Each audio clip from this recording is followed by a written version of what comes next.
Alaska. It's called the last frontier. It's vast, and in some areas it's isolated. It can be the perfect place for a killer to cover their tracks. It was a Sunday night in a small town where everyone knew one another. A young woman waved goodbye to her friends, and then she disappeared. She felt safe enough to walk home alone. But what happens when you're completely unaware that someone with bad intentions is secretly targeting you? Are we ever really safe when we're all alone?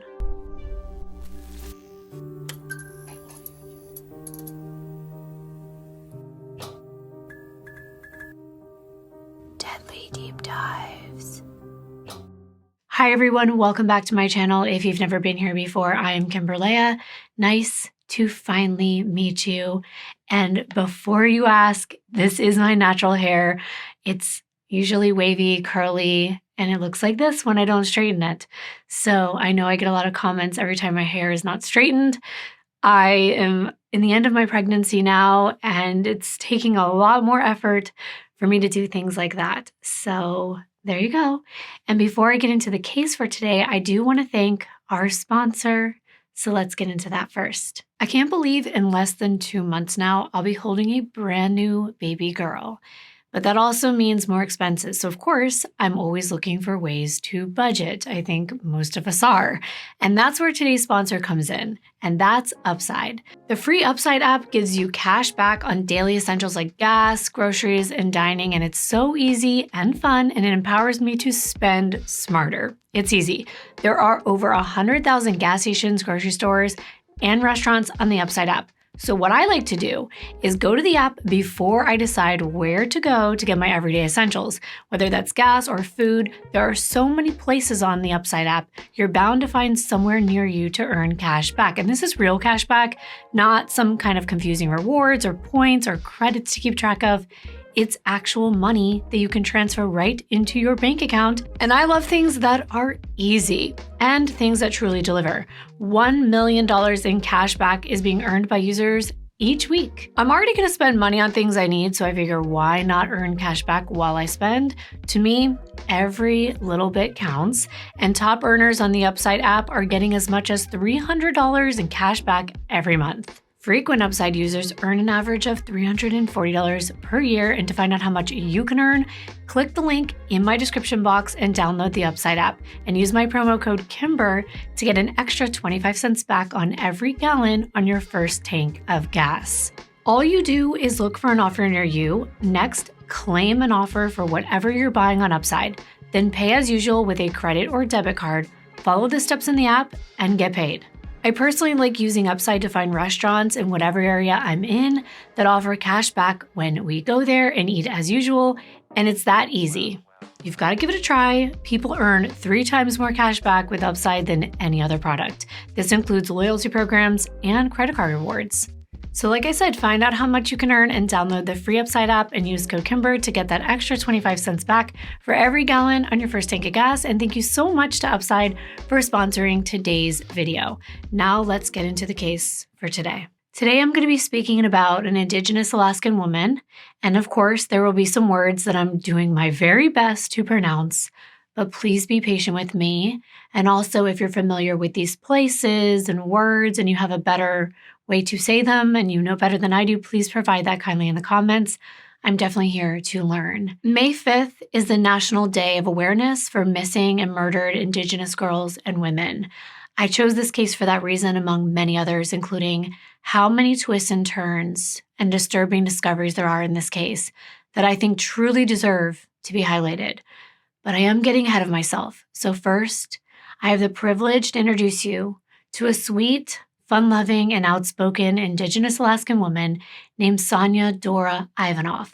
Now, Sonya was born on April 13th of 1984 to Larry and Maggie Ivanoff, 2 very hardworking members of the Inalakleet village. Inalakleet is on the far western edge of Alaska, on a small strip of land where the Norton Sound, part of the Pacific Ocean, meets the Unalakleet River.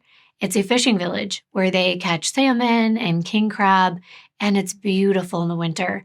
It has scenic views of the Alaskan tundra, but only about 700 people live there. 3/4 of the residents are Alaska natives, specifically the Yup'ik and the Inupiat. This case is set in 2003, and language does change over time. So I want to be as respectful as possible and use the tribal names unless I'm referring to Indigenous Alaskans as a whole. So Sonya was Inupiat, and she was the fourth of 6 children. Growing up, they lived in a tiny 3-bedroom house, which meant all the siblings were very close. She shared a bedroom with her sister Christina, who was 7 years older than her, and since they did have 4 brothers, they depended on one another to keep up the feminine energy. The 2 girls shared a room, and they would dress up in matching clothing and costumes, and Christina loved to do her little sister's hair and makeup, which actually sparked Sonya's love for everything from lip gloss, lipstick, and makeup of all kinds, and always looking her best. As a middle child, Sonya did her best to stand out, and it wasn't that hard. By the time she went to Frank A. Degnan High School, she was 5'11", with long, dark hair, beautiful hazel eyes, expressive eyebrows, and a huge smile. Sonya was always happy and having a good time. She stuck up for the underdog and always spoke her mind, even if that meant standing up to authority. If she was annoyed, you would know it. She spent her life trying to build people up instead of tearing them down. She was on the honor roll, and she was also a skilled member of the basketball team. Not only was she tall, but she was strong, athletic, and tough, and definitely a team player. Sports were actually very big in her village and also in Nome. And this is an area right near where she grew up. They're known for cross-country running and skiing, dog sledding, and winning state titles for basketball year after year. Now, Sonya's high school mascot was the Wolf Pack, and as a senior, she became one of the pack leaders, with all the freshmen and sophomore looking up to her. The basketball team would travel for varsity games, and Sonya shared a hotel room with her best friend, Tim Marie Towarak. They'd been attached to the hip since they were just kids, and they had sleepovers, they shared the same bed, they wore each other's clothing and makeup, and yes, they even finished each other's sentences. Where one of them was, the other one was not far behind. And on these trips, Sonya always came prepared with her camera. She loved taking pictures and videos of herself and her friends just talking, laughing, snacking, doing each other's hair, hanging out by the pool, and just being teenagers. When Sonya was a teen, she also became an aunt. Christina got married to a man named Tom Mosteller, and they had 3 children, Sarah, Gabby, and Ethan, and Sonya adored children. She knew one day she wanted to have a family of her own. As an Inupiat woman, Sonya was proud of her heritage. She loved learning traditional dances and family recipes, and where she was living, it was common to eat caribou, seal, salmon, and a type of Arctic bird known as ptarmigan. Let me know if you've ever tried that. And she also knew how to make a very unique dessert. It's called a guduk, and it's an ice cream that's made with fish and berries. Definitely let me know if you've tried that. It sounds very interesting, but I'm always open to trying new things. Once she turned 18, she did participate in the Arctic Native Brotherhood pageant, and she would wear the traditional Inupiat clothing, and she impressed the audience with her sense of humor and as well as her compassion. By the time Sonya graduated in 2002, she really wanted to get a place of her own by herself and be more independent. She decided to get an apartment in Nome, Alaska, where she did the pageants and tried out for their City League basketball team. She also landed a job as a receptionist at the Norton Sound Health Corporation, where her dad, Larry, previously served as chairman. She was in charge of checking people in and out of the hospital, including emergency cases. Nome was 70 miles away from where she grew up, and it had a bigger population of about 3,500 people. It was also right against the Norton Sound. In the early 1900s, Nome had the biggest population of any city in Alaska because of the gold rush. But by 2003, many gold mines were actually shut down, and Nome was known for its tight-knit community, gloomy weather, and a big drinking and sports culture. Sonya was well respected for her work ethic and her basketball skills, and she really liked living in Nome. But she had much bigger plans. She was saving up for college, and she wanted to move to Hilo, Hawaii, because she did not want to be in the cold any longer. In the summer of 2003, Sonya's best friend, Tim Marie, moved in with Sonya in their apartment together. And Tim Marie was also working the front desk at a hotel, the Aurora Inn, and she would work in the early mornings. They kind of had opposite schedules, but still they made time for friendship, hanging out. They even shared a bed together. Their group of friends would come over to watch movies, play board games, or even play basketball.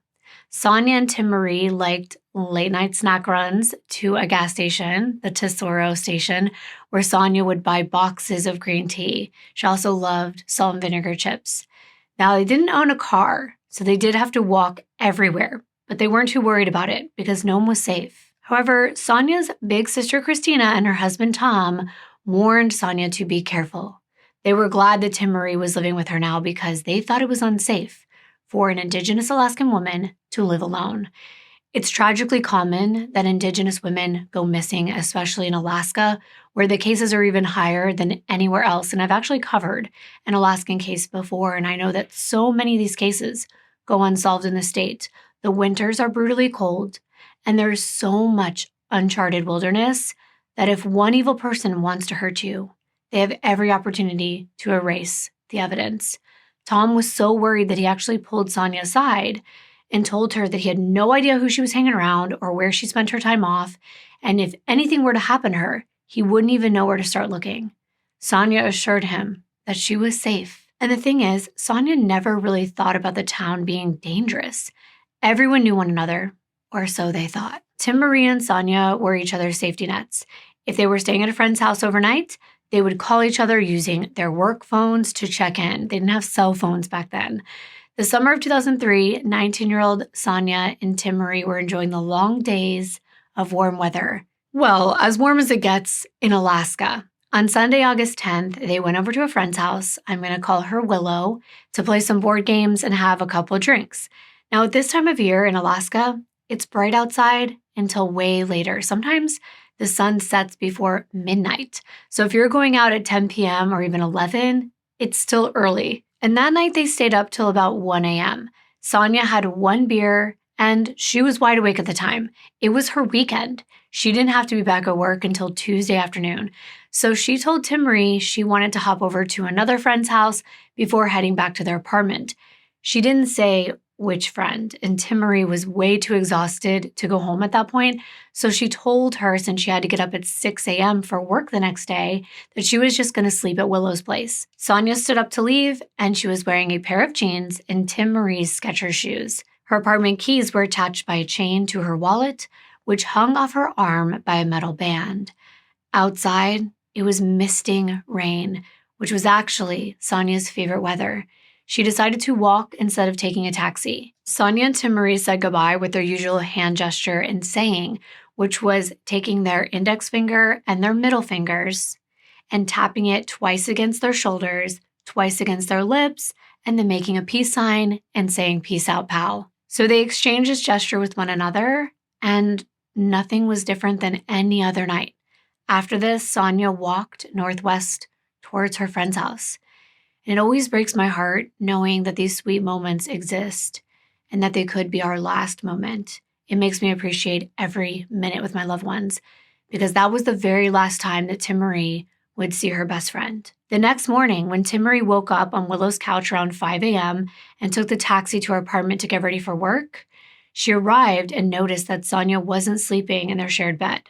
Now, Tim Marie wasn't concerned at first. She figured Sonya may have stayed over her friend's house. So she went off to work and she figured Sonya would check in sometime later. But hours went by and she still hadn't heard from Sonya all day long. But even that wasn't that out of the ordinary. Maybe she was busy, but it did raise a red flag for Tim Marie. She called 4 of their mutual friends asking if anyone had seen her and also contacted Sonya's sister Christina to see if maybe she'd stayed over there that night. But no one had seen or heard from her. Christina then told her husband Tom that Sonya wasn't calling Tim Marie back, and they thought the girls got into maybe an argument, and Sonya needed a little time to cool off. But Tim Marie said that her and Sonya were very upfront. If one of them was mad, they would talk about it. And when Tim Marie got home that evening and Sonya still wasn't at their apartment, she did start to worry. But what made this even worse was the sight of Sonya's makeup bag. Now, you may or may not think this is odd, but her makeup bag hadn't been touched. This was very out of the ordinary, and it worried Timmerie. It worried her more than Sonya not being home, because she did her hair and makeup every single day, especially if it was her day off. Some people just have a routine, and this was Sonya's. She was always made up with her hair and makeup done. So the next day, on Tuesday morning, Timmerie went to work again as usual, and she called everyone she could think of because Sonya still wasn't home. She called Sonya's sister Christina and, of course, her husband Tom, telling him that Sonya was missing and asked them to contact her parents, Larry and Maggie. She even called the Nome Police Department and asked if Sonya was in jail. And this is actually a normal thing to do when you can't find someone. It's important to call hospitals, jails, even, sadly, coroner's offices to see if there's anyone injured, incarcerated, or even deceased, and they need to be identified. But the dispatcher said that Sonya wasn't there. So when Timmerie got off work at 5 p.m., she immediately headed to the police department to officially report her friend missing at 5:15 p.m. She walked through those doors. Nome had a very tiny police department with only about 7 officers. And when Timmerie arrived, she hysterically started crying, talking about how her roommate was missing after going to a party on Sunday night. Officer Stan Pascoya asked a lot of questions, mostly about Sonya's drinking habits, thinking that maybe she was just off partying too hard. And he wasn't taking Timmerie very seriously at all. He was brushing it off as teenage drama. But Timmerie insisted Sonya only had 1 beer that night, and nobody had heard from her in 40 hours. But to be fair, Timmerie didn't know what Sonya did after she left her presence. She left around 1 o'clock in the morning, and technically the night was still a bit young at that point, so she could have done anything. Around this time, Sonya's boss at the hospital started calling around because she hadn't shown up for work. Now that was very unlike her. So eventually her boss made a call to the police station as well to report her missing.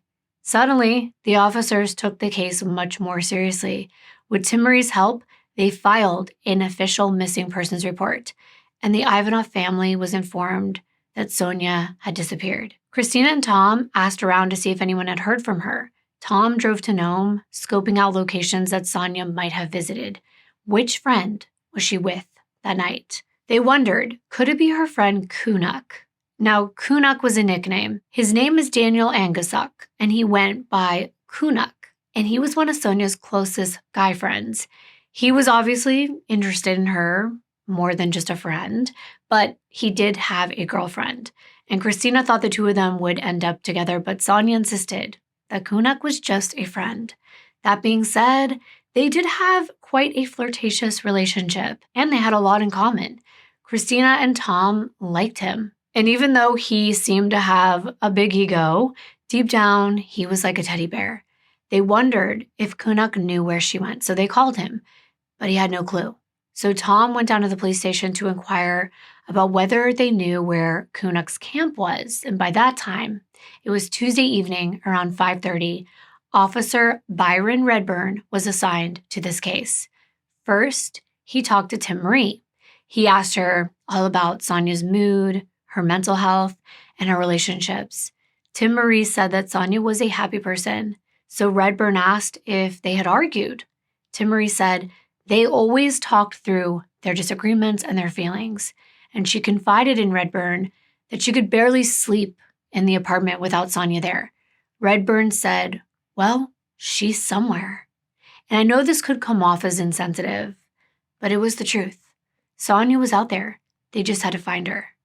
Redburn investigated Sonya's apartment. Other than her wallet and her keys, all of Sonya's belongings were at the house, including her makeup, her shoes, and her coats. They could tell she never came home. The items of clothing that she was last seen wearing were nowhere in the apartment. He looked for clues that would indicate some kind of motive or kidnapping, maybe like a threatening letter or maybe a concerning journal entry, but they didn't find anything.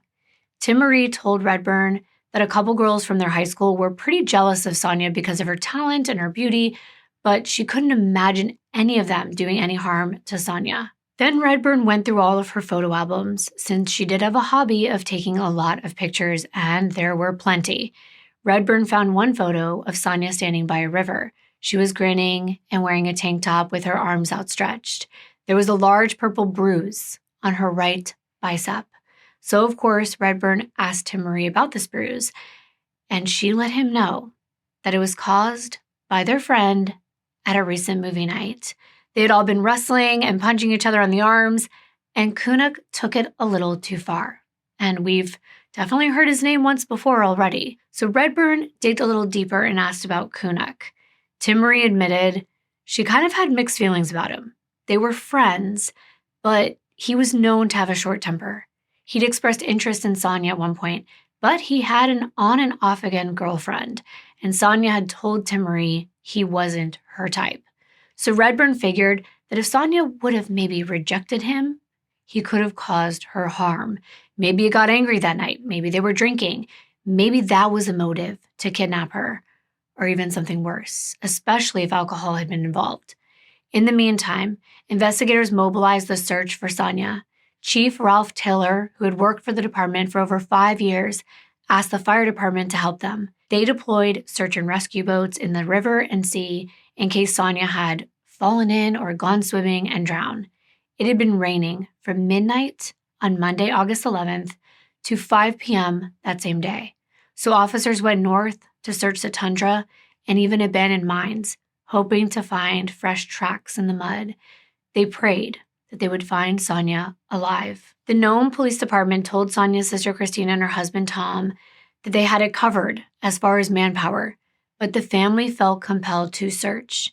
Tim Marie and her friend Maya drove around in Maya's car for the rest of that evening. But then around 9 p.m., when they stopped by the hospital where Sonya worked to see if she had shown up, one of her coworkers told Tim Marie that she should probably go back to the police station. Her and Maya hurried over there. At the Nome Police Department, they found a large gathering of people, and Tim Marie was like, okay, wow, they must have found her. So she jumped out of the car and searched the crowd for Sonya, but her heart sank. She wasn't there, but she wasn't wrong. They had found her best friend, but not the way anyone would have hoped. Soon, Tim Marie learned that a body of a female had been found out in the tundra. Tim Marie dropped to her knees. She was in complete denial. It didn't feel possible. How could it be Sonya? It couldn't be Sonya. Please don't let it be her. But it was. At 8:30 p.m., after a 3-hour search, volunteer firefighter John Larson was searching 5 minutes north of Nome when he and his wife found fresh tire tracks on Dredge 5 Road off of the Nome-Teller Highway. It's right here on the map. This road actually led to an abandoned gold mine. It was overgrown from lack of use and very private, full of tall grass and willow bushes. The road had turned to mud in the rain, causing the tire tracks from one vehicle to leave fresh prints. 5 feet from the road, obscured in the bushes, John found the body of a young woman. He immediately headed back to the station and picked up Officer Brian Wayavana, another important name you want to know in this case. Detective Wayavana was the first person to arrive at the crime scene. He came prepared. He had cameras, evidence bags, and plastic tarps. Wayavana took the long way through the brush, avoiding the dirt road so he didn't interfere with any of the evidence. John led him to where he found the woman's body. They assumed it was Sonya, but they couldn't be sure. She was lying on her side, and her face was obscured. She wasn't wearing any clothes, except for one sock on her left foot. Redburn got the news that a body had been found, and he paused his investigation of Sonya's relationships to visit Dredge 5 Road. When he got there, he noticed leaves on Sonya's back, indicating she had been there for a while, at least 24 hours.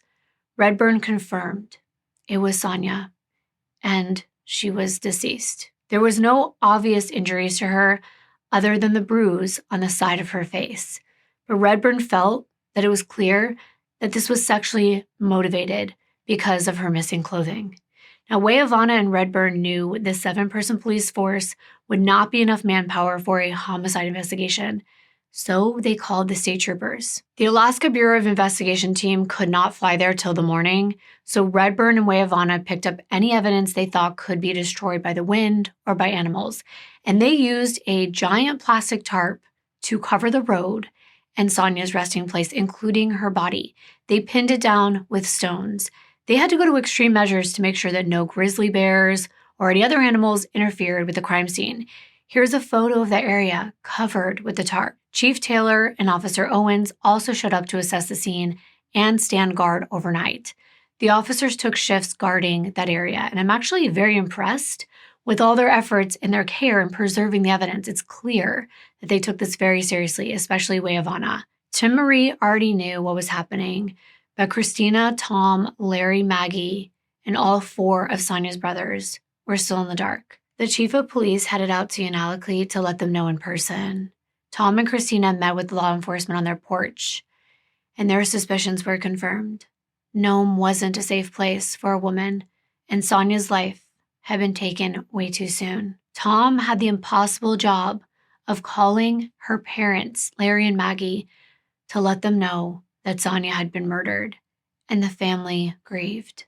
The next morning, investigator Eric Burrows of the state troopers and criminalist Carrie Cathcart flew in from Anchorage, a city 500 miles away. Cathcart was in charge of forensic processing. She would take photographs, she would sketch the scene, and mark each piece of evidence with a number. She would also test blood and figure out what happened.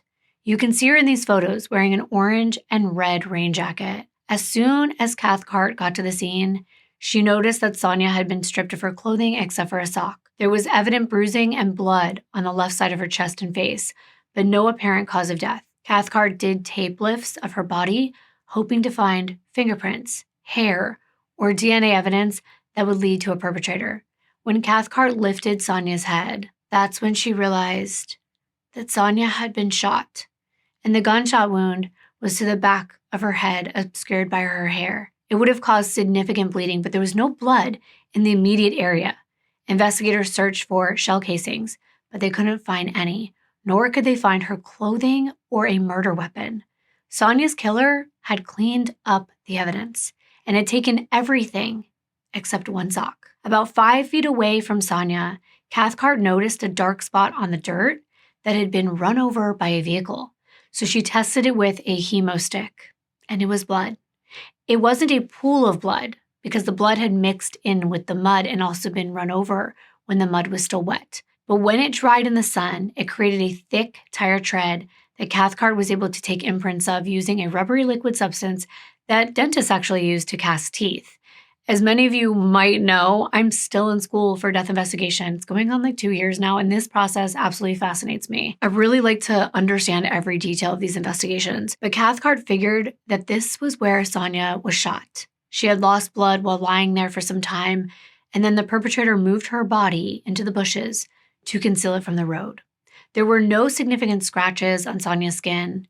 The perpetrator probably took her clothes off after she was killed, which made it less likely that this was actually a sexual violation in her mind, even though they would have to wait for Sonya's autopsy to figure that out. The tire treads were a huge piece of evidence, not only because they were fresh, but there was something else. There were 2 different types of tread. 3 tire treads were exactly the same, but one was different. These tracks would have been made with a car that had 1 mismatched tire. The tracks showed that the vehicle turned onto Dredge 5 Road, did a U-turn at the dead end, and returned to the highway. The perpetrator likely drove Sonya to this location, killed her, and left without realizing investigators could track down a vehicle with just the tire treads. Then on one of the willow bushes that was hanging out onto the road, Cathcart noticed something: a patch of paint transfer on a branch. It was what they call robin's egg blue, kind of like a lightish blue color, and high enough that it probably came from a truck or an SUV. So Cathcart took samples of this paint and she sent it to the lab, and they confirmed this was standard vehicle paint. They were looking for a blue truck with 1 different tire. Now, in a town of 3,500 people, it shouldn't be too hard, right? But back to Officer Redburn's investigation into Sonya's relationships.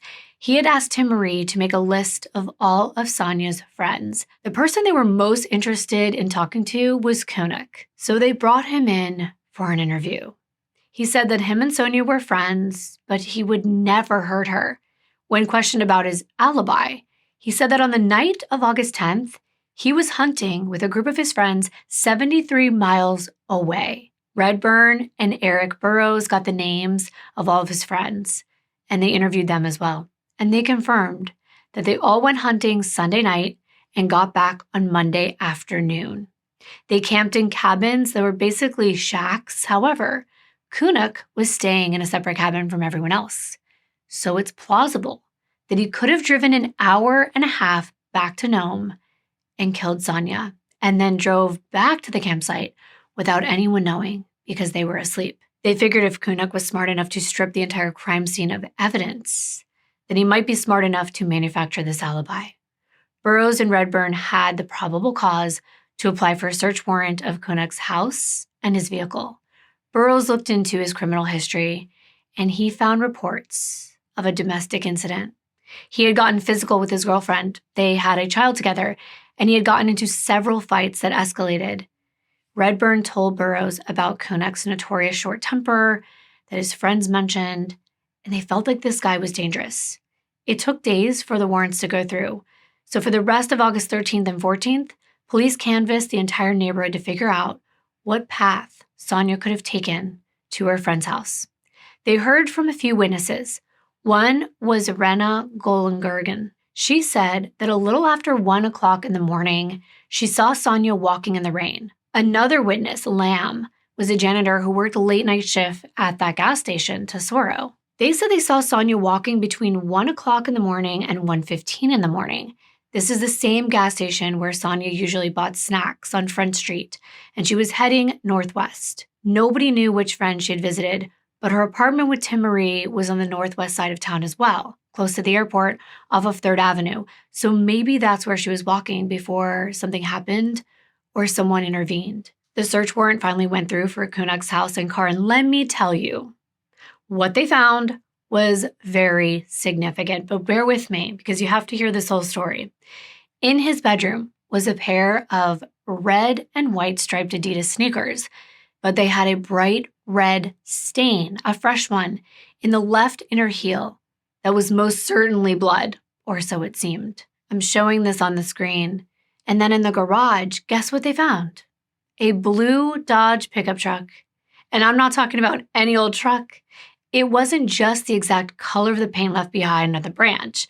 It had 3 tires of one brand and a 4th tire with a different brand. The mismatch was a Goodyear tire, and it was in the exact same spot the mismatched tire was at the crime scene. Carrie Carthart was called in to process Kunuk's pickup truck, and they found blood everywhere.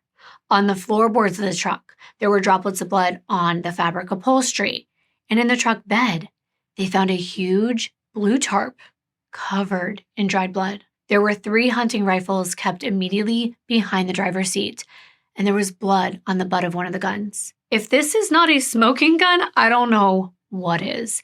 But Cathcart knew if this was the vehicle they were looking for, then Kunuk had driven over the blood with the mismatched tire. So she tested all 4 tires with a chemical called fluorescein. It interacts with blood and glows green. It's kind of like luminol, just glows a different color. And sure enough, on the mismatched tire, they found blood, and it was splattered onto the fender. This definitely sealed the deal. This had to be the truck that drove straight through the crime scene, and these items had to be used in the commission of Sonya's murder. And since they belonged to Kunuk, he had to be their guy. He had a motive, a very shaky alibi, and even blood evidence on things he owned. But they didn't want to arrest him until they were sure the DNA matched up, or they could find the clothing, a murder weapon, or a witness that tied him to the crime scene. Always remember that they want to build an airtight case and not make any arrest prematurely. It could tip off the perpetrator to dispose of even more evidence. Meanwhile, the truck was towed to Nome Police Department for further processing. Redburn interrogated Kunuk again, and this time, he took a tape recording. When Redburn asked him the last time he saw Sonya, he said that he hadn't talked to her in almost 2 weeks. The last time he'd physically seen her was Friday, when she was on her lunch break. And he said he didn't even say hi to her. And that was the last time he ever saw her. He insisted he left Nome at 3 o'clock in the afternoon on Sunday and didn't return until late Monday night, long after Tim Marie couldn't get a hold of Sonya. Redburn asked him to remove his shirt because he thought if he had shot Sonya in the tundra, he might have had scratches from the willow bushes or maybe scratches from Sonya herself. There was one horizontal scratch on his back, and he said that that scratch had nothing to do with Sonya. He admitted it was actually from his girlfriend.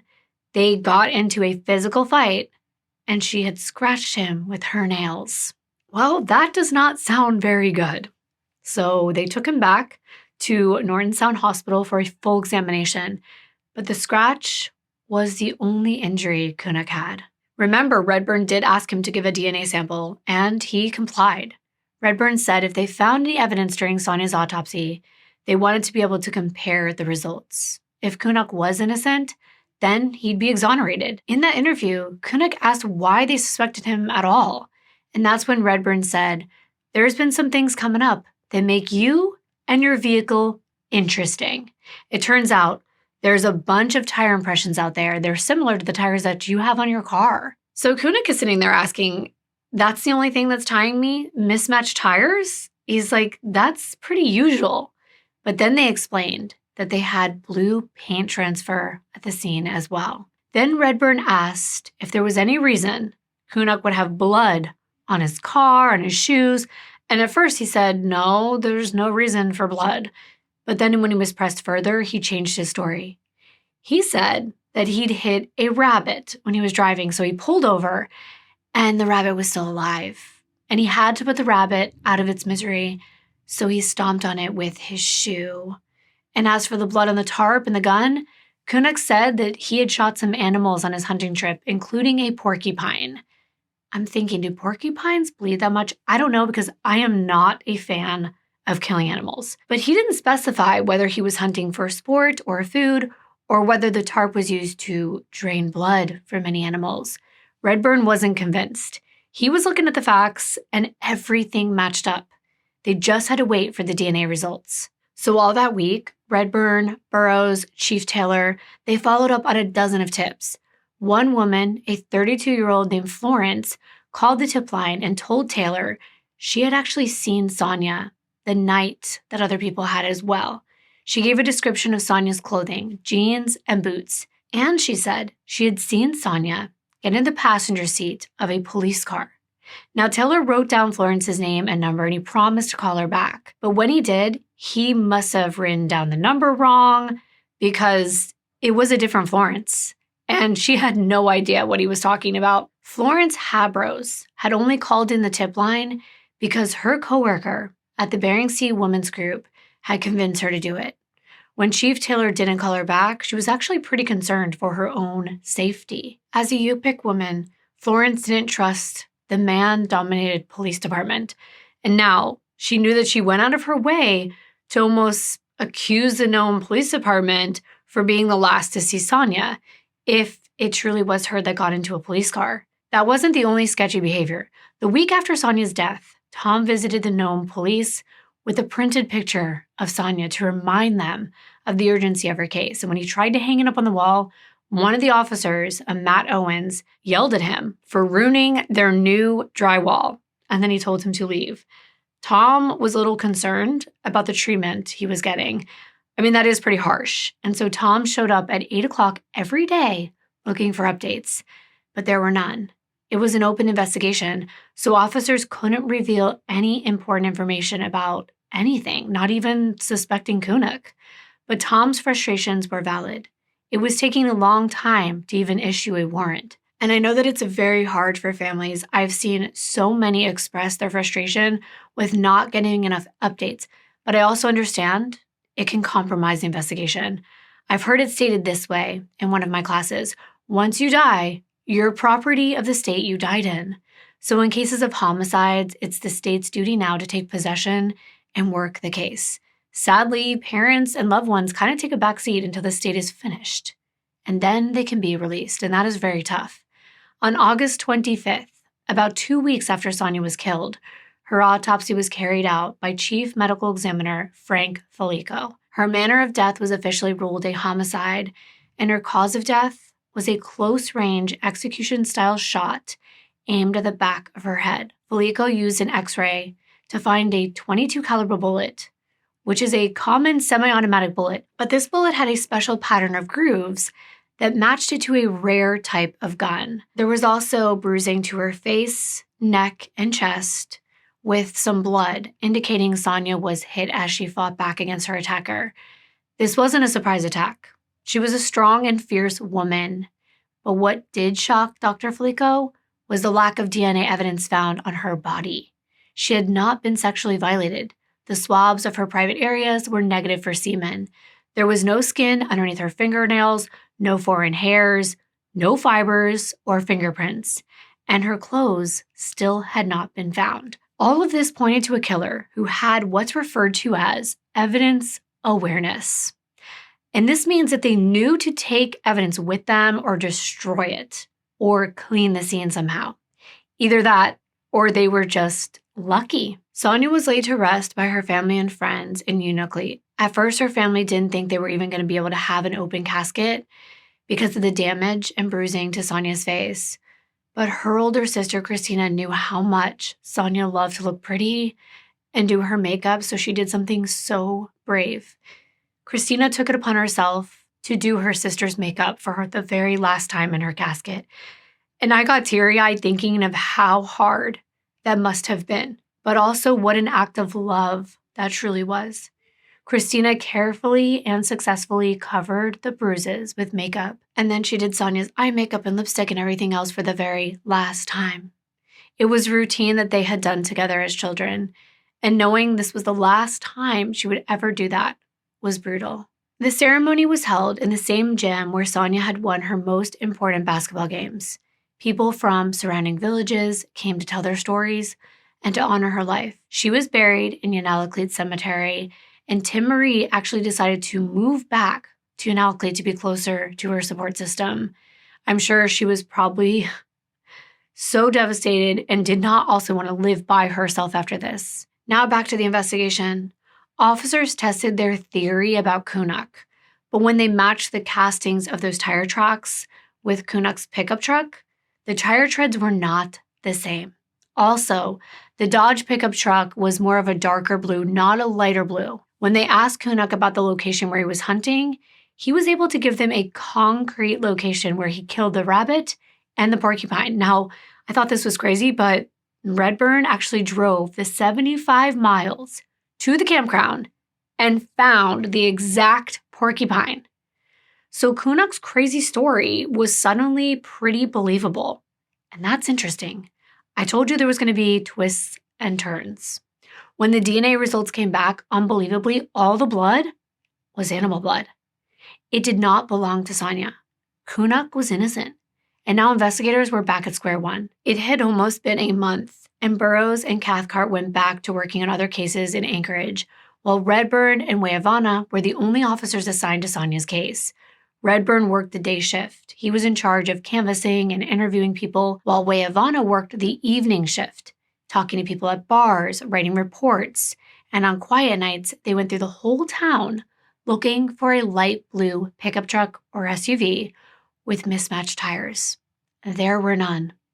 So was it someone from out of town?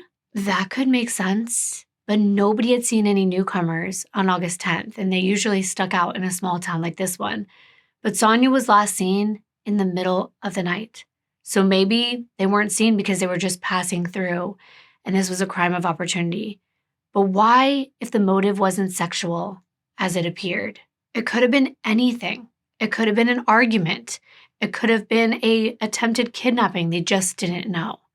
By mid-September, Redburn led a volunteer search of a landfill to try to find Sonya's clothing. A large number of people came to help. They looked and they looked, but her clothes weren't there. And at this point, since their search yielded very little results, if any, the two officers began to blame one another. Ivanoff felt like Redburn wasn't communicative and would leave out information and not tell him about important interviews that he had done. And on the other hand, Redburn felt like Ivanoff wasn't pulling his weight on the case. But this is not the time to argue about these things. Teamwork is the only way that these investigations will work. Everyone was desperate for answers. Tom was still going by the police station inquiring about his sister-in-law's case. And Ivanoff himself was a close family friend, so he took matters into his own hands. He decided to treat Sonya's case like he had never seen it before. He wanted to read every document in her case over again from the beginning. He was so committed. Then at 4 a.m., after hours of sifting through evidence, Ivanoff found a handwritten note while reviewing Sonya's file. It described a tip that came in from a woman named Florence, who said that she had important information, and Ivanoff couldn't figure out who the handwriting belonged to. He tried to find other notes about a Florence, but it seemed like no one had ever followed up. So later that morning, he talked to Chief Ralph Taylor, and Taylor admitted he was the one that had taken that tip about Florence, but he said he wasn't able to get in touch with her. I can't help but think that's kind of strange in this very small town. How many Florences were there?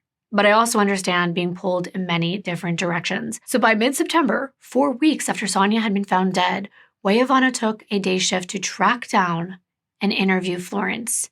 In a tape-recorded interview, Florence tells Ivanoff and Taylor that she's so glad that someone finally contacted her. She repeated what she said the first time, that she had seen Sonya in the early morning hours of August 11th. She and her younger sister, Danita, they were in their mom's house on 3rd Avenue. They were smoking cigarettes out on the porch, and that is when they saw Sonya walk by heading west down 3rd Avenue. Danita had actually turned to Florence and said, "That's Sonya Ivanoff." Danita was a sophomore basketball player at Nome High School, and everyone at Nome High School knew that Sonya played in city games. She was considered kind of like a local legend, and they thought she would end up getting a scholarship to play in the women's NCAA. So Danita was excited, and her and Florence waved to Sonya, and they even had a brief conversation. But at that point, the rain had started to pick up, and Sonya continued walking. It was dark, but Sonya was only about 20 feet away when they saw a car drive down 3rd Avenue from behind her, and then it slowed down to a crawl. As Florence and her sister watched, the car slowly followed Sonya, who didn't stop. The car then drove down West D Street, and suddenly it turned around and cut Sonya off as soon as she was getting to the intersection. Then the driver rolled down the passenger side window, and Florence and Danita could overhear what Sonya said. She said, "What's going on?" And she stuck her head inside the car. She seemed to have some kind of conversation with the driver, and then they saw Sonya willingly get into the passenger seat and shut the door. Then the car took off northwest towards the airport, and Florence tried to make out the car in the dark. She knew it was a white SUV with a dark blue decal on the side. It said Nome Police Department. She knew it did. It was obvious that this was a police vehicle. There was no mistake about it. So they wondered, was Sonya in trouble? Where were they going and why? It was weird and scary enough that Florence asked Danita what time it was. She went and checked. It was 1:26 a.m., about 10 minutes since Sonya had last been seen by another witness near the gas station, and 30 minutes since she had left to head home. I looked at maps of Nome, and from what I can tell, the police car must have passed Sonya's home, making Florence wonder, where were they going? Nobody lived northwest of town. The road the driver was taking led right into the tundra and intersected with Nome Highway, and we know Sonya was found in the tundra. As Ivanoff and Taylor heard Florence's story, they were shocked that she had the courage to come forward. Florence was afraid that giving this witness statement would put a target on her back, which is one of the reasons I prefer to do solved cases only. You never know, if you get close to the truth, if someone is willing to do whatever it takes to silence you. It's very risky. The only problem was that Ivanoff and Taylor didn't believe Florence was telling them the whole truth. They trusted their fellow officers. They knew they would do the right thing, and witnesses can be wrong sometimes. It was dark and rainy, so a blue decal could have been something else. Also, The cop cars were painted white, not blue, and they knew there was a blue paint at the crime scene. There were a total of 3 vehicles. Each one was a little different. So they asked Florence tons of questions, including whether the car had an antenna or runners on the side. She said it had lights on the top, but she couldn't remember any other details. It was the best lead that they had at the time, and Taylor knew that an accusation against the local police department meant that the case was out of their hands. Taylor reached back out to the ABI state troopers and said a witness provided a tip that pointed to their department possibly knowing something about Sonya's case. Well, as it turned out, the ABI officer, Randy McPherson, had actually received a tape recording in the mail from Florence, and he got it that same day. She had gone out of her way to record a video of herself explaining what she had just told these 2 officers. She said that the local police didn't follow up. The fact that Florence recorded her statement was a sign that this was very serious. She witnessed something that scared her, and she needed to report it, even though she felt like she was putting herself out there. It was important enough for her to come forward. Eric Burroughs returned to head the case. It was immediately obvious to the people of Nome that the Alaska Bureau was back, and rumors were flying around town. Christina, Tom, and Tim Marie weren't given any information about what was happening. And when asked, the Nome Police Department just told the papers and the media that the state troopers were just there because they had more resources to help solve Sonya's case. But they didn't admit anything about a Nome officer possibly being involved in some way. Burroughs interviewed Florence and Danita separately. He asked Florence to take him to her mom's house and show him exactly where the police car picked Sonya up. He asked Danita to confirm Florence's story, and then he asked both of them if Sonya appeared drunk, just in case the officer had to pick her up because she was intoxicated. But both women insisted Sonya was completely sober. So why would she be getting into a police car? Was she offered a ride home? Was she threatened? And if it had been an officer, why wouldn't they have come forward with this information? But it made sense if the killer was an officer, based on what I told you, that evidence awareness and access to a unique .22 caliber bullet like the one they found that was used to kill Sonya. But many people had guns in Alaska, and none of the officers owned a light blue pickup or SUV. The 3 police vehicles were white Ford Expeditions, which didn't match up with the tire tracks or the paint at the crime scene. Burroughs looked into the 3 vehicles, which were named by numbers on the license plates. There was vehicle 321, 322, and 983. 321 and 322 were basic police vehicles with Nome Police Department decals on the side. The 983 was a newer model, which had dark running boards on the sides and a 911 sticker on the back. None of the 7 officers owned a take-home police vehicle. When these shared vehicles weren't being driven by the 2 officers that were on duty every night, they were left outside the station with a key in the ignition, ready to go in an emergency. Well, that's interesting. So technically, anyone could have taken one of these cars.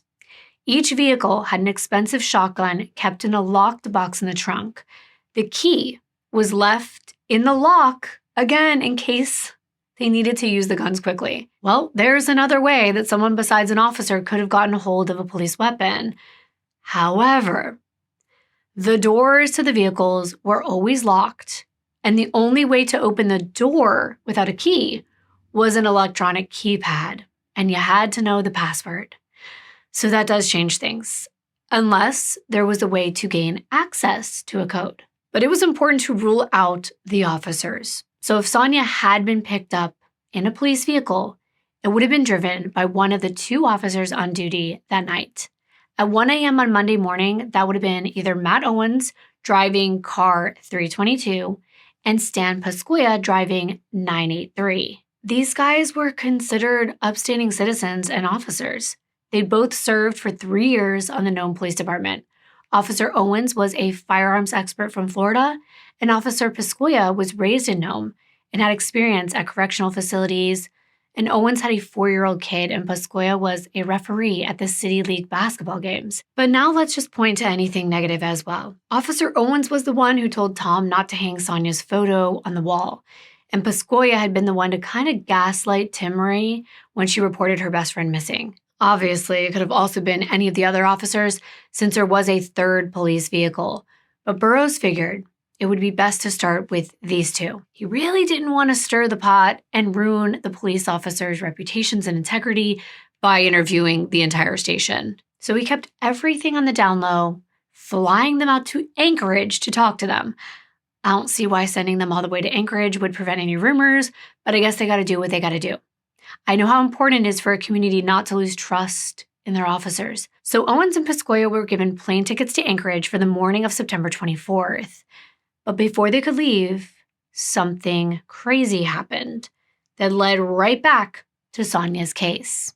At 12:46 a.m. in the early morning hours of the 23rd, Officer Redburn and Officer Owens were on duty when Officer Owens radioed in and said police car 321 was missing. Someone had stolen it from the parking lot.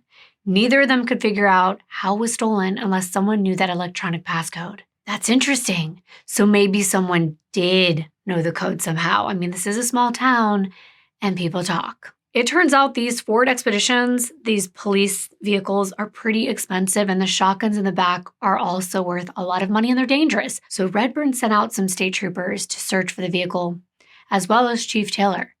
Owens went searching while Redburn stayed at the station waiting to respond if there was any kind of emergencies. 2 hours later, Owens radioed Redburn and said he found the stolen vehicle. It was in a place called Bessie Pit. This is a sand and gravel mine 5 minutes from Nome. Here it is on the map, about a quarter of a mile away from where Sonya was found. This was at 2:51 a.m., and everyone stopped their search, and the night was quiet. Then just minutes later, at 2:53 a.m., Owens yelled over the radio that he needed backup now. Shots had been fired. Redburn and Taylor responded in their separate vehicles, and when they got there, Owens was standing in the middle of the main road, completely unharmed but shaken up. He told Redburn and Taylor that he'd seen Vehicle 321 at Bessie Pit, and the brake lights were on. He pulled up, he walked behind the car, and that's when he was ambushed. 2 shots rang out, glass shattered, and he took cover. By the time he looked up, the shooter was running into the tundra. Owens couldn't make out the shooter's features, and he wasn't sure exactly which direction he had gone because he was traumatized. He told Taylor that the shots made him realize if he died, his 4-year-old son wouldn't have a father. And now he was questioning whether the police lifestyle even suited him at all. It's not every day that a small town cop is dealing with an unsolved murder and being shot at. Well, law enforcement did a full perimeter search of the gravel pit, and they couldn't find the shooter. One of the 321's windows was completely shattered, and the vehicle was towed for processing. It took the rest of the day to find out all the details. The Remington 870 shotgun that was usually locked in the back of 321 was missing. Someone had stolen it. However, Taylor did a full sweep at the Bessie Pit, and he found no bullet shells. None. Shotgun shells are pretty big, so unless the perpetrator had time to pick them up or had brought his own revolver, what Evans remembered had to be incorrect. So they tried to reenact Owens' story of the shootout, but it felt logically impossible. Owens was highly trained in weapons and would know exactly what to do when faced with a criminal shooting at him. The fact that he had no details about his attacker, including how tall they were, even estimates, it just felt off. But at the same time, remember, these are the officers that are supposed to be investigating Sonya's murder in regard to one of the cops being involved, so they could have had a little bit of negative bias here. But upon further inspection, there were no fingerprints to be found on the driver's seat of the vehicle. And this is normal when searching cars. There aren't a lot of places that it's easy to take fingerprints. When the ABI criminalist looked at the broken window, she found glass all over the seat. Someone had smashed it in from the outside, or so it seemed. So that was a little bit interesting. However, just wait. There's more. Underneath the glass, she found an envelope. And when they opened it, it contained a rec center pool pass that belonged to Sonya. The last time Tim Marie saw Sonya, she was carrying her wallet, which contained all of her IDs. Why was it in this cop car in an envelope? The The criminalist showed this to Redburn, and he thought this was directly out of a movie. If the killer wanted to flaunt, he would have left a note, right? Well, guess what? There was a typed out note in this envelope. I'm going to read it to you. It was titled Pig. Then in one typed paragraph, it read, quote, "I hate cops. I hate every one of you. Sonya was just a person in the wrong place at the wrong time. I did not know her. As you can see, it's easy for me to take your pig car keys right there. It was not her fault that she thought I was a pig, and shit just happened. She was just a person, and I just wanted to see if I could that night. Every one of you should be more careful. I watch every move you make. You leave me alone, and I'll leave you alone. I'll also shoot you in the head if you get close." End quote. Wow. Now, this note wasn't signed by anyone, and no name was left behind to pinpoint who this letter was from. This note was analyzed for DNA, but it turned up nothing. The FBI took a look as well. Since they're trained in analyzing written and typed threats, the FBI profiler said he thought this letter and the shootout could have been staged to take the heat off of the two officers that were accused of being involved. But the profiler also thought that the perpetrator could be a police officer. It was possible for someone to steal a cop car, but the motivation, "I hate cops," didn't seem like a solid foundation as to why they would steal the car now. Literally the day before Owens and Piscoya were supposed to be interviewed in Anchorage. The timing was interesting for sure. But then again, if they had stolen the car before, what was stopping them from stealing it again? But referring to the police as pigs, that was a deliberate choice. And the profiler thought maybe this was to throw them off track. This gave them probable cause that the 321 incident, as they're calling it, could have been staged and created as a diversion to stop the interviews from going forward. FBI profiler kind of thought the opposite about everything in the letter. For example, the words, "I did not know her," were seen as an actual connection, an implied level of familiarity between the perpetrator and Sonya, not the other way around. And we already know from Florence's testimony that Sonya had leaned into the vehicle to talk to someone. She was comfortable and familiar enough with that person to even get inside the vehicle. It does make sense. Why would she get in the car if it wasn't one of the 7 officers from town that were driving? The very next day following this incident was the 24th of September, when Owens and Piscoya were scheduled to do their interviews and polygraphs out in Anchorage. Owens was so shook up that he asked Chief Taylor if he could stay home and get therapy. He had a rough night, and Taylor agreed. So he didn't get on the plane that next day. Instead, he was sent to an in-house police psychologist. But Officer Stan Piscoya did make it to that interview, and they gathered his version of what happened on the night in question. Piscoya saw Sonya all the time at the basketball games. He knew she was. So could he have been the officer that stopped her that night? In Anchorage, Piscoya was compliant in his interview. When asked what car he drove on the night of August 10th, he said that he couldn't remember because they aren't designated to a specific vehicle. They just hop in, whatever one's available, but he said it was probably the newer Expedition. However, they do keep a logbook of which cars they drove, and investigators confirmed that was true. The logbook showed he drove vehicle 983. When questioned about whether he remembered anything specific about the night, he said that he had patrolled before midnight, and at 12:53, he and Owens responded to a 911 call about a domestic altercation. The two of them had to deal with a very violent man who actually hit Owens in the jaw because he could not be subdued until Piscoya sprayed him with pepper spray. The assailant was then taken to jail. And following this incident, Piscoya did all his paperwork at the station, and he finished everything by about 1:45 a.m., which means his alibi was that he was sitting alone at Nome Police Station with no one to confirm he was there. Piscoya said they could check the police log, which had records, handwritten records, that he wrote from 1:10 to 1:45 a.m., but these can totally be faked. So this wasn't a solid alibi. But Piscoya insisted he and Owens were innocent. He agreed to a polygraph test, which we know is not concrete evidence, but he did pass, which convinced investigators that he was not their primary suspect at the moment, though that alone was not enough to clear this man. Back in Nome, Burroughs interviewed the other 5 officers of the Nome Police Department and learned more about Piscoya and Owen's reputations. Piscoya came from a good family, and people liked him a lot. Owens was also well-liked and was a top-tier officer. He was great with firearms, but some of his fellow officers did say there were moments when he didn't exactly act rationally in high-pressure situations.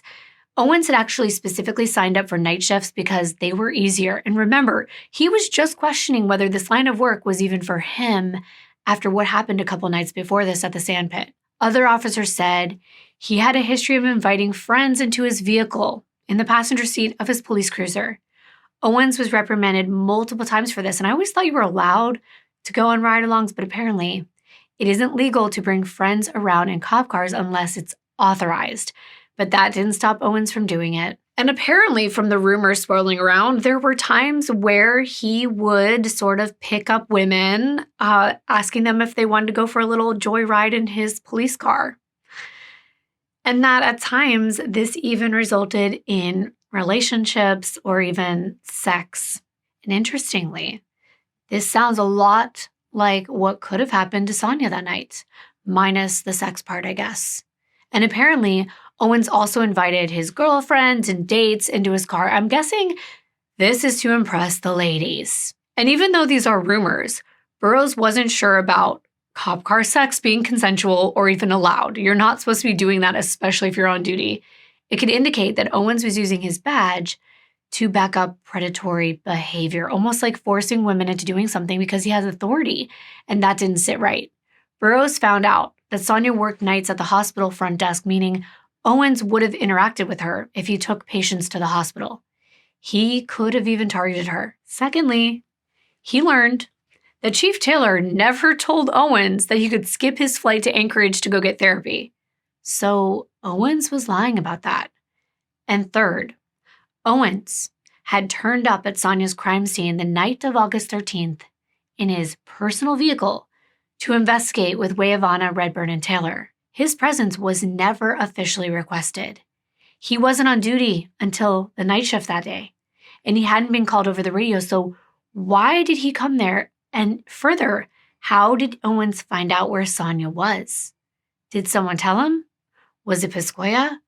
Or could he have something to do with her murder and pretended he was helping solve her case? After 5 whole days, Owens finally flew out to Anchorage to be interviewed by the ABI. On September 29th, he corroborated Piscoya's story that they patrolled and done paperwork, subdued a man who was hurting his wife, and Owens had been hit so hard in his jaw that his hat and his glasses flew off. Owens took the guy to jail and recorded the time in the dispatch log. He said it was around 1 a.m. Then he said he met up with his friend, Terry Calandrelli, who rode in the passenger seat of his police car from about 1:10 a.m. to 1:20. And afterward, he patrolled the bars during closing time in case any violence would break out. At 2:30 in the morning, he met up with Piscoya to finish up paperwork. And at 2:50, Owens drove Piscoya home. Then he returned to the station, did some reports, and then heard a gunshot at 3:30 a.m. Owens said he drove around for an hour trying to figure out where the shot had come from. Then he got a call from dispatch and dealt with another case. At 7 a.m., Owens switched cars with the sergeant and went home to go to sleep. When asked if he ever picked up Sonya that night, he stated that Sonya had never been inside his patrol car or his personal car, never. And he also insisted that neither he nor Officer Piscoya had anything to do with this. In the interview, Owens said he knew of Sonya, but he didn't know her personally. He'd never spoken to her before and hadn't seen her on the night of August 10th. He did admit that his friends and some women he had dated had definitely rode with him in his police car, but he never picked up women. The investigator mentioned the rumors, and he did get defensive. He said, "Why are we talking about my sex life?" And fair enough, I guess. But then again, if he picked up girls and he picked up Sonya, that would be relevant. But the investigator decided to switch tactics because he had to keep pressing him. He asked Owens about what they referred to as the 321 incident. The early morning on August 23rd, when the police car 321 was missing and Owens got shot at, Owens elaborated, and he said he was driving along the highway looking for 321, and he saw brake lights. He stopped behind the cop car in his personal car and noticed the trunk of the Ford Expedition was open and the shotgun wasn't there. He walked up to the passenger side of the vehicle, and that is when he was shot at and had to duck for cover, when the perpetrator then ran into the tundra, never to be seen again. The investigator pointed out some things that he thought were interesting. First of all, we all know that brake lights are only on when someone has their foot on the brake. So they were trying to understand how the trunk was open, the brake lights were on, and the gun was already out of the trunk if the perpetrator hadn't even seen anyone coming yet. The other thing they thought was interesting was that if he was shot at, he probably would have been injured. He probably would have been hit since he was in such close range. And this perpetrator, apparently from the letter, didn't like cops. They also thought it was interesting that this person ran into the tundra where people can literally die of exposure and animal attacks. And he ran into this landscape of rusty gold mine equipment in the dark, which is a very dangerous place for any sane person to go. And that's why the investigators thought this wasn't a person at all. It was all staged. And Owens actually said that. He's like, "Are you implying that I staged it?" And the investigator actually said, yeah. The reason the investigator thought that Owens may be responsible for Sonya's murder and the Stage 321 event is because he left a good hour unaccounted for the night in question, from about 1:20 to 2:20. He doesn't have a solid alibi for that time frame.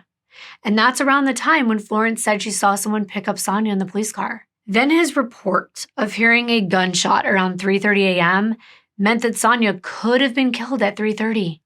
But how would he have heard a shot from 5 minutes away? They estimate the sound of a normal gunshot only travels about 2 miles. So these things, coupled with the timing of the incident of the 321 car, which happened to be hours before Owens was supposed to be interviewed, made it look suspicious. Plus, back in Nome, Burroughs had tracked down several women who admitted to having sex with Owens in his patrol car while he was on duty. But Owens swore that he never ever picked up a woman while he was on duty. He called that just crazy. So the investigator put Owens through a polygraph test just like with Piscoya. However, unlike Piscoya, he failed. When Owens realized, he just said shh. But mostly that was when they were asking him about the 321 incident. And even if it was staged, it didn't prove that he killed Sonya. But maybe he knew something and he was trying to cover it up. Maybe he had picked her up and then dropped her off. And now he was trying to remove the guilt from his shoulders. But that didn't explain the pig's note, which, if written by Owens, was somewhat of a confession. At the end, there was nothing to charge him with. So he went back to his apartment, and he was put on administrative leave until the ABI could either prove he was responsible or rule him out. Burroughs talked to Owens' soon-to-be ex-wife, Trin. The two of them were in the middle of a divorce at the time that this was happening, and Trin told Burroughs that on Tuesday, August 12th, it was Officer Matt Owens' birthday, and he was taking care of their son, let's just call him Danny, and Matt called Trin at 4:30 p.m. to ask if he could possibly drop Danny off because there was a girl missing, and he wasn't sure if it would turn out okay, and he wanted to go and help. Trin knew Matt's police work was very important to him, so she agreed to watch their son, even though she had to work that night as well. So now she remembers having to try to find someone to care for Danny. But here's why this information stood out, because at 4:30 p.m. on Tuesday, Tim Marie hadn't even gone to the police station yet. She had called, but there wouldn't have been a missing persons report filed for another 45 minutes. Trin also said the night of September 23rd, less than a day after the 321 incident, Owens told her that the police suspected him for Sonya's murder, but that there was a note on the passenger seat that cleared him of suspicion. But nobody told him he was cleared of suspicion, and why would he be excited about being cleared? All of this seems premature, like he knows things before they happen. Could he have crafted the note to clear himself of suspicion?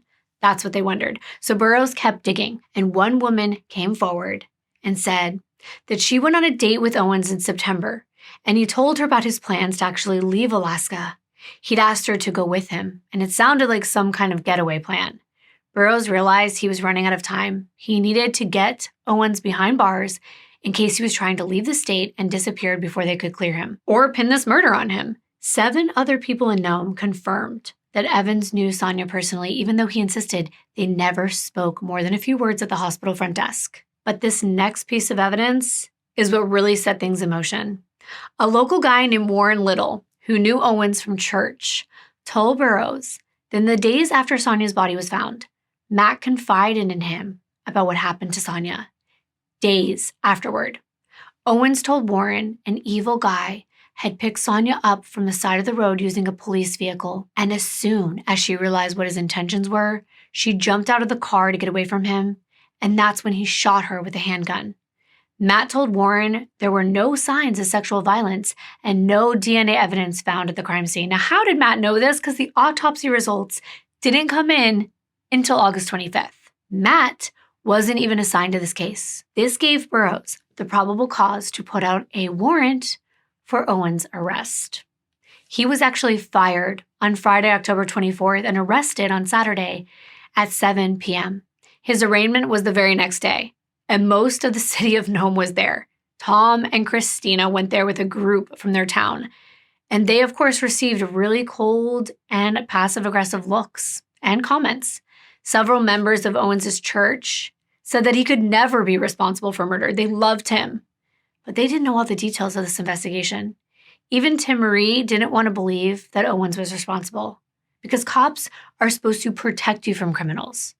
And if Owens was the criminal, that meant you can't trust them, these people who swore to protect you.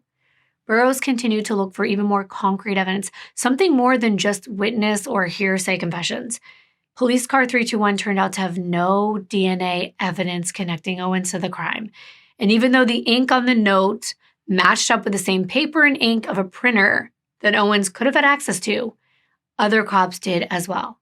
However, they did find that Remington shotgun, and it was processed for DNA. But again, there was no evidence tying it to Owens. They wondered if there was any weapon belonging to Owens that shot .22 caliber bullets.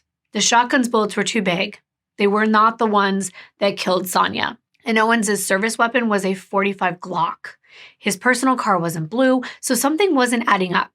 And an investigation isn't over until all the biggest questions are answered and everything makes sense. And they just weren't there yet. They wondered, could they have the wrong guy? The ABI returned to Dredge 5 Road, wondering if they could have overlooked a bullet shell. It was fall, there was snow on the ground, and there was so much brush that they had to hack it away. They were able to find a bullet shell in the brush, indicating the gun used was an automatic and not a revolver. Based on the close range of the shot, it was probably not a rifle either. This narrowed it down to a handgun, like a pistol. And the unique grooves in the bullet didn't point to any guns used in police firearms training. So whose gun was this? It was Redburn who suggested that maybe Burroughs should look in their police evidence room. Inside, they kept confiscated guns in evidence boxes. Every Nome police officer knew the lock key was kept in an open mailbox belonging to a sergeant. So everyone in the station had access to this. Owens could have walked in, used a gun, and put it back without anyone knowing. Sure enough, in one of the evidence boxes was a Jennings .22 pistol. It had a similar rifling pattern to the bullet that killed Sonya. The gun, along with the bullet shell, were processed for DNA. With Owens arrested, they put a call out for tips, hoping anyone who was scared of him would now come forward. And they did. In his 3 years working for the Nome Police Department, 6 women reported they had been coerced into entering his vehicle and performing sexual acts on him. 2 women said it happened multiple times while he was on duty in his patrol car. And one said she was threatened at gunpoint and forced into oral sex. Over time, the incidents got worse and worse, and several women filed complaints with the Nome Police Department, but no one believed them. These women would be arrested for something like being publicly intoxicated, and once they were in his vehicle, and he knew he had authority over them, he apparently would threaten them and get what he wanted. In fact, Owens told one woman, "No one will believe a drunk Alaska native over a police officer." His words, and that disgusts me. Anyone who abuses their power like this is disgusting. I totally understand why many of these women did not want to come forward until this man was behind bars, especially if he had threatened to harm them. Authority figures taking advantage of others is all too common. We see it happen all the time, whether it's a trusted adult, even a family member, clergy at a church, a teacher, and the list goes on. This also shows you that sometimes victims are telling the truth, even if it appears that the person they're accusing looks like an upstanding citizen. It's important that victims are taken seriously when they do come forward to report these incidents. In a case like this, when someone in a position of authority, or anyone for that matter, is preying on a woman who's intoxicated, they need to be held accountable. Despite all these women coming forward against Matt Owens sexually violating them, the puzzle pieces still were not lining up. They were all still alive. But maybe that's because they complied, and Sonya wouldn't. But the Jennings .22 pistol had no DNA evidence either, and neither did the bullet shell. Burroughs and the crime lab analyst were frustrated by the dead ends. And wait till you hear this. One analyst spent a day looking through parking lots all throughout Nome, trying to make a list of cars with mismatched tires. They'd done this before, but who knows, maybe they would get lucky this time. Well, it turned out most vehicles in Nome had mismatched tires because people would replace one when a tire popped. There was rugged terrain all around, and they didn't always buy the same exact brand, or one was newer so it had more distinctive tread. The analyst categorized hundreds of vehicles before he found a light blue truck with one mismatched tread. It belonged to a guy named Benjamin Niles, who worked in a scrapyard selling miscellaneous items but lived far outside Nome and wasn't in town very often. Well, this is interesting. They intercepted and interviewed this man about his whereabouts on August 11th. Ben said he wasn't in Nome on the 11th, but on the 12th, he said he spent the day in Nome with his girlfriend. They ate lunch at a local restaurant, and he even had the receipt in his wallet, which confirmed that he had been in Nome at noon and paid for 2 meals. But what about later that night? Where was he then? Was he anywhere near the tundra? And if so, why? Well, Ben claimed him and his girlfriend drove home in the evening when it was still light outside. Remember, this would be the same evening that Sonya's body was found, but before officers located her. He said they took the north road out of Nome and turned onto Dredge 5 Road because his girlfriend had to go to the bathroom. Of course, there are no businesses to stop at out there. So he said he pulled off the road and further into the bushes to give her some privacy. And after that, they drove home. Ben said he didn't know anything about Sonya or her murder, and he hadn't seen her body or anyone out there that night. Wow. So he's saying he pulled up right where someone had been murdered, but he doesn't see anything. It seemed like that was way too much of a coincidence to pull in that exact area, but it might also explain why there was so little DNA evidence at the crime scene. If this was a quick hit and Ben just left town after he did this crime, but then again, what would be his motive? And it would be highly unlikely that Ben's girlfriend would support him in murdering someone, unless she was covering for him. So Burroughs was again stumped. He called in the head of homicide at the Anchorage Police Department, Bill Gifford. Now, Gifford flew to Nome to look at all this evidence, and he noticed from the pictures of Sonya's body, remember this, there were leaves on her back, and dirt had dried in specific patterns on her body. This was consistent with rainwater hitting her shoulder. It rained on August 11th from 12 a.m. to 5 p.m. It did not rain on the 12th, meaning Sonya had been killed before the 12th and before Ben got to town. When Ben had rolled his truck through the place where Sonya was shot, the blood had mixed with the dirt, and it created a clay-like texture that was perfect for tire tracks. His story checked out. This man was in the wrong place at the wrong time. The tire tracks and the blue paint on that branch was not related to this crime. And that just, it breaks my heart. They went in all these directions looking for those specific things when it turns out it had nothing to do with Sonya's murder. But they still needed more evidence linking Matt to this crime. At the beginning of November, a local woman responded to a call for tips. She said she also dated Matt Owens before Sonya was killed. And one of their last dates was around August 17th, which would have been just a few days after Sonya was killed. She said that Owens took her camping in the mountains in a hunting area called Coffee Creek. This is 75 miles north of Nome, and I wondered if this is the same area that Kunuk went for his hunting trip, because where he was a similar distance, and this place was very popular. The tiny cabins were just off of Kararik Road, and this woman that Evans took out there said that he started a fire out back and she found it very romantic until she went to bed, and Owens didn't follow her because he was outside getting rid of some garbage, burning it. However, she thought this was weird because when she looked, he was burning clothing that looked new. At the time, she really didn't think twice about it and she didn't report it to authorities. The police already knew what Sonya was wearing that night: Skechers and jeans. So they hoped that this would be the big break they needed.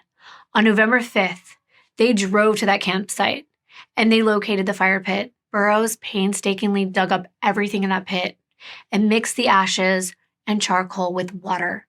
The ashes would dissolve and then reveal anything that wasn't able to burn. He said it was like panning for gold, and he ended up finding a metal eyelet, which would hold a shoelace.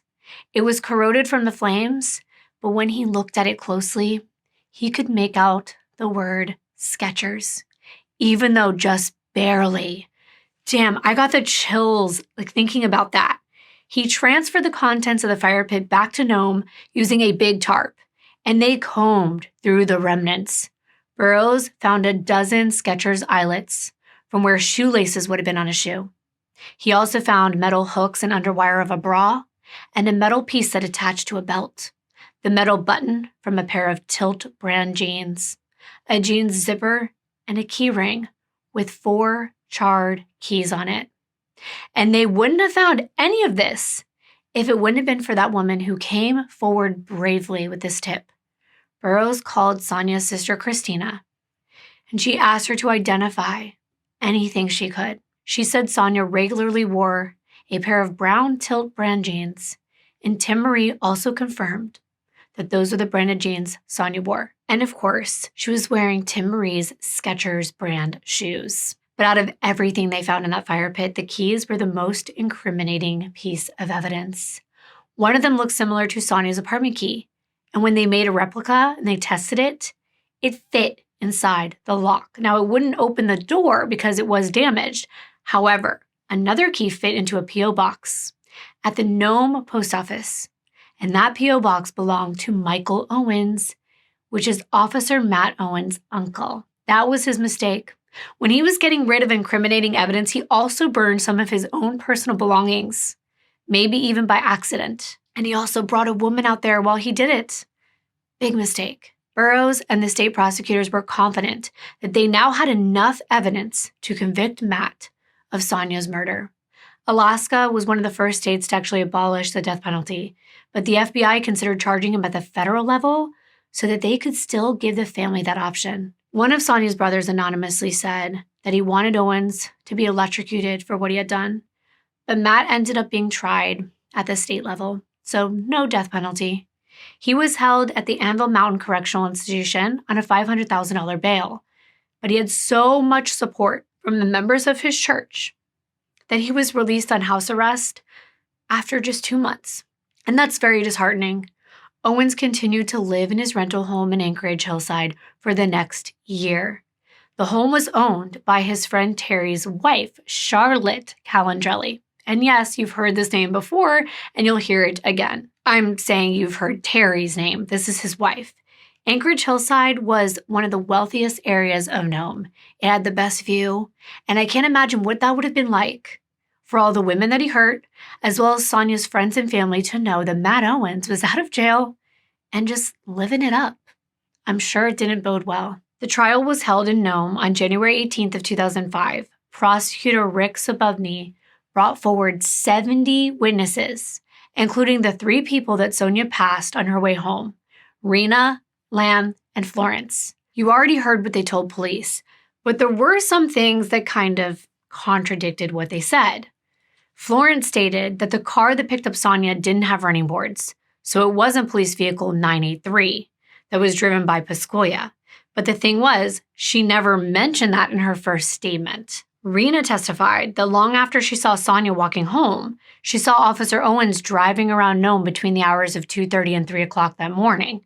On the stand, she said someone was sitting in the passenger seat next to him, even though she didn't see who it was. But this contradicted her original statement. She said in 2003 that she didn't know if there was someone in the passenger seat because she was so focused on figuring out which officer was the driver. And you know, when there are contradictions or any discrepancies, the defense attorney is going to jump on it. One of the things that defense attorney James McComas argued was about the gun. He said that the Jennings .22 did not match up with the .22 caliber bullet they found, so it couldn't be the murder weapon. And as much as courts have upheld bullet striation marks as concrete evidence, it's actually not an exact science, so there is room for reasonable doubt. Plus, there's also a witness that claimed he had seen Sonya alive on Monday, driving a blue pickup truck, and she sped past him. And then later that day, that's when he saw a missing persons flyer. And he was shocked because he's like, I just saw her driving a car. Then there was the owner of the post office. He testified there was no way Matt could have a copy of his uncle's key because that wasn't allowed. He said it is illegal to make a copy of a P.O. box key. But maybe he stole it. Who knows? These things do bring in reasonable doubt, though. Then Owen's ex-wife testified, and she said that Owens responded to the missing persons report on Tuesday the 11th, 45 minutes before the report was filed. But Owens himself took the stand in his own defense, and as part of his testimony, he said that his ex-wife's memory was faulty, that it was actually Tuesday the 19th at 4:30 p.m., and he was doing an evidence search, not a search for Sonya and her body. Their biggest argument and defense was that he was not the officer involved. They pinned everything on another officer, Byron Redburn. And I have to say, this argument's pretty convincing. After all, Redburn was the one corresponding with the Alaska state troopers. He'd also been the one to suggest that Burroughs go to that evidence room to look for the murder weapon. And he had a motive to blame everything on Owens because Owens had an affair with Redburn's daughter, Jennifer. Owens also witnessed Redburn punch someone while he was on duty, and he reported this assault to the other officers. So it was argued that Redburn was mad at Owens. He was mad that Owens snitched on him, and he was mad that he slept with his daughter. So Redburn had been the one to stage the 321 incident because he was also on duty that night. He staged everything to pin it on Matt Owens. Now, this might have been enough to sway the jury, but Owens did admit to talking to Sonya with other officers before her murder. Apparently, they had a disagreement on whether or not she was 21, so he looked her up on the police computer. But why did it matter if she wasn't 21? The fact that he was looking her up online did give him more of a motive, like he had been targeting her. Remember, he liked to go up to intoxicated women and try to take advantage of them. But the jury never got to hear from the 6 women who came forward about their sexual incidents because they were not deemed admissible in court. The jury was divided. Half of them were friends with Owens and his family. The other half were friends with Sonya and her family. And after 40 hours of deliberation, they were unable to come to a decision. It was a mistrial. So they had to go through all of this, all over again. Sonya's parents, Larry and Maggie, who were there every step of the way, said that having to go through this again, they wouldn't wish it on anyone. Sonya's brother, Jacob, didn't think that the Nome trial was good in the first place. He knew that half the jurors were Owens' church buddies. He hoped that the next trial would be moved. The lawyers did petition for it to be set in Anchorage or Fairbanks, where the victim and the accused would be more anonymous. Anywhere but Nome. The judge decided on Kotzebue. I'm probably not saying that right, but it's a smaller town in Alaska that has an even smaller population, but more neutral jurors. The second trial started on October 17th of 2005, and I know, bear with me, I know this is a long process. Just imagine how long it was for all the investigators, the police officers, and the family. But the trial went virtually the exact same way. But when the defense began their testimonies, Burrow got a call from Ivanoff, who was still in Nome. Apparently, Ivanoff was having this casual conversation with one of his neighbors, Dealey Blackshear. Dealey asked, did it ever come up in trial that Charlotte Calandrelli saw Sonya's ID in Matt's bedroom? Now recall, she was the one renting him a room after him and his wife separated. So this is where he would have been staying at the time of Sonya's murder. Ivanoff's mouth just dropped open, and he told Burroughs immediately. And Burroughs took the first flight back to Nome to talk to Dealey about Charlotte. Dealey told Burroughs that he was talking to Charlotte a week after Sonya's death, when she mentioned seeing a woman's wallet in the living room, as well as Sonya's rec center ID card. Burroughs knew he needed Charlotte's testimony for this trial, but she was never going to go against Matt. She was friends with him. So he got a warrant to record a phone call between Dealey and Charlotte. In the recording, you can hear Dealey say to Charlotte, you know, the conversation, remember you were concerned that you had seen, along with Matt's other stuff, Sonya's ID or rec card? Charlotte replied that she never told anyone about it. She figured if Owens did have the ID, then the cops would already know about it. But remember that the same rec card was eventually found in an envelope on the seat of the so-called stolen 321 car. There was no reason why it should have been in Matt's possession. Over the phone, Charlotte said she had no idea why Matt had the ID, but she never denied telling Dealey that she had seen it. All of this work, and they were denied allowing her to testify. However, later on, when he was being cross-examined, he denied ever owning Sonya's ID, and the prosecution was able to bring Charlotte in as a rebuttal witness. But she never said she saw the ID. Now on the stand, she said she never saw it. She never saw Sonya's ID or the wallet. So now, in response to this, the prosecution plays that taped conversation. And really what it looks like is she's lying at some point. She either lied about seeing it in the first place or she's lying on the stand.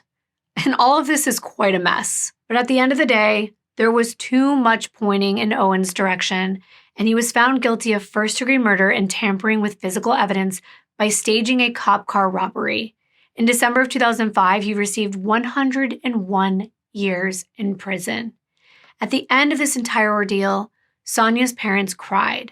Justice was served, even though Owens' family and his church were still in denial, and they thought he was innocent. Owens appealed his sentence over and over again in 2010, in 2015, 16, 2021, and he'll probably do it again. Sonya's family continue to go to every appeal hearing. Tom says he isn't sure how Larry stands reliving his daughter's death, but Larry will do whatever it takes to make sure that Matt stays in prison until the end of his days. Sonya's mother, Maggie, said she will never trust a police officer again. And Sonya's brothers say that no amount of justice will ever make up for Sonya's loss or the amount of suffering caused by a failed justice system. Women had come to the Nome Police Department with stories of Owens' cruelty, and they were turned away. His coworkers knew he was dangerous, and they didn't do anything about it. Chief of Police Taylor ended up stepping down in January of 2004, and the new chief of police did his best to sweep everything under the rug. He paid out settlements to any Indigenous women who had sued the city of Nome. Young women disappear in Alaska more than anywhere else in the United States. 4 in 5 American and Alaskan Native women have experienced violence in their lifetimes, and Nome is still a very dangerous place for Indigenous women. From 2008 to 2017, only 8% of the calls reporting sexual violence against Indigenous women resulted in charges. There have been hundreds of women taken advantage of, and there's no doubt that Sonya was one of them. It's a long process of rebuilding trust, and the police department's reputation suffered for one man's evil actions. Tim Marie's report was laughed at. Florence's tip fell through the cracks. In more recent news, an officer in the Nome Police Department told dozens of women that he was working on their cases, including a 911 dispatcher herself, and then he never provided them with case numbers. Despite all this, the department is still trying to improve. It hired more officers and even a Native victim advocate. In 2007, the Sonya Ivanoff Act was signed into law, mandating that any officer who committed murder on duty would be sentenced to 99 years in prison. But the stories of violence against women perpetrated by the justice system is proof that stories like this need to be told so there can be change. I want to tell you what Burroughs thinks happened that night. Owen spent weeks targeting young women, including Sonya, something he regularly did with the resources that he had at his disposal. And that night, he caught Sonya walking home from what he thought was the bar. His MO was to approach intoxicated, vulnerable women and manipulate them to get into his vehicle, pushing them with his authority. He tried this with Sonya, thinking she was drunk, but she wasn't. Then he did his routine sexual advances, but Sonya resisted. Owens came prepared with the Jennings 22 pistol to threaten anyone who wouldn't comply. This may have worked in the past, and he was smart enough to use a weapon that wasn't his service one. When he suggested that Sonya have sex with him and she refused, he forced himself on her and she fought back. Burroughs believes that Sonya most likely threatened to tell everyone in Nome that he, a 28-year-old cop, was trying to prey on a drunk 19-year-old girl on the job. When he realized the amount of power she now had, he got afraid. He thought she would tell on him, and people would actually believe her. Sonya was credible, respected, and loved by her community, and he was evil. And the only way to keep his secret was to kill her. He reached across the passenger seat and hit her, which caused bruising to the left side of her face. Then he took control of her while he drove them out of town. Owens murdered Sonya on that dirt road, covered up the evidence, and staged stealing the car to distract the police from the truth. I think this shows you how strong Sonya was. She stood up for herself, and she brought a voice to many women who had been silenced and the future women that Owens would have tried to prey on.